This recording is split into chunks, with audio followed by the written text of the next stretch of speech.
insonda deydilar 3 xil do'sti bo'ladi. Bir do'sti uni joni chiqquncha, ikkinchi do'sti qabrga borguncha, uchinchi do'sti qiyomatgacha. Joni chiqquncha bo'ladigan do'sti qaysi do'st deganlarida, joni chiqquncha bo'ladigan do'st uning moli dunyosi. Chunki olamdan o'tganimizdan keyin moli dunyo bizniki emas. Bu endi meros bo'larki. Qabrigacha boradigan do'st kim? Bu uning farzandlari, aqrabo, yaqinlari.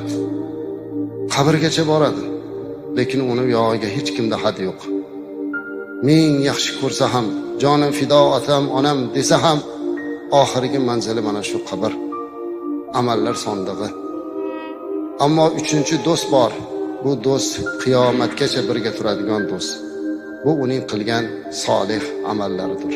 Ana shu amal xolis bo'lishligi, Alloh